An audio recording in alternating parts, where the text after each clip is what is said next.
പ്രാണപ്രതിഷ്ഠാ ദിനത്തിൽ തമിഴ്നാട്ടിൽ ഈ ചാനലുകളെ സംപ്രേഷണം ചെയ്യാൻ അനുവദിക്കില്ല, ഇല്ലെങ്കിൽ അവർക്ക് നിരോധനം ഏർപ്പെടുത്തിയ വാർത്ത ആദ്യം പുറത്തു കൊണ്ടുവന്ന നിർമ്മലാ സീതാരാമനായിരുന്നു.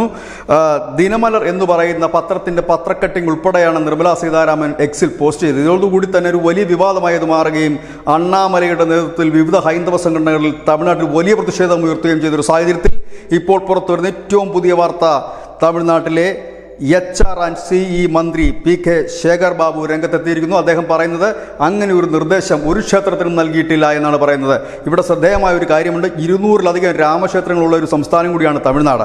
ഏതായാലും ഇപ്പോൾ മന്ത്രി പറയുന്നത് HR&CE ഡിപ്പാർട്ട്മെൻറ്റ് ഇങ്ങനെ ഒരു നിർദ്ദേശം കൊടുത്തിട്ടില്ല എന്ന്. പക്ഷേ അണ്ണാമലൈ പറയുന്നത് വാക്കാലാണ് നിർദ്ദേശം കൊടുത്തിരിക്കുന്നത്. ഏതായാലും ഈ അയോധ്യയിലെ ഇല്ലെങ്കിൽ പ്രാണപ്രതിഷ്ഠ ചടങ്ങിനെ ടെലികാസ്റ്റ് ചെയ്യുന്ന ചാനലുകളെ നിരോധിച്ചുകൊണ്ടും പന്ത്രികൾ നശിപ്പിച്ചുകൊണ്ടുമുള്ള DMKയുടെയും പോലീസിൻ്റെയും ഒക്കെ ഒരു തേരോട്ടത്തിന് ഒരു തടയിടാനായി നിർമ്മലാ സീതാരാമന് കഴിഞ്ഞിരിക്കുന്നു. നിർമ്മലാ സീതാരാമൻ എക്സിൽ പോസ്റ്റ് ചെയ്ത ഉടൻ തന്നെ അത് ഏറ്റുപിടിച്ചുകൊണ്ട് അണ്ണാമലൈ രംഗത്തെത്തി, തുടർന്ന് വിവിധ ഹൈന്ദവ സംഘടന രംഗത്തെത്തി, ഒടുവിൽ സ്റ്റാലിൻ്റെ മന്ത്രി DMKയുടെ മന്ത്രി PK ശേഖർ ബാബുവിന് തന്നെ പറയേണ്ടി വന്നു, അങ്ങനെ ഒരു നിർദ്ദേശവും പോയിട്ടില്ല, പൂജ ചെയ്യേണ്ടവർക്ക് പൂജ ചെയ്യാം, തങ്ങൾ രാമക്ഷേത്രത്തിനെതിരല്ല, പകരം തങ്ങളുടെ നിലപാട് അവിടെ ഉണ്ടായിരുന്ന ഒരു തർക്ക മന്ദിരം തകർത്തുകൊണ്ടൊരു ക്ഷേത്രം പാടില്ല എന്ന് മാത്രമാണ്. ഇതുതന്നെയാണ് കരുണാനിധിയുടെ നിലപാട് എന്നുകൂടി മന്ത്രി PK ശേഖർ ബാബു പറഞ്ഞു. ഏതായാലും ഹൈന്ദവ ശക്തിക്ക് മുമ്പിൽ സ്റ്റാലിൻ മുട്ടുമടക്കി എന്ന് തന്നെ പറയേണ്ടി വരും.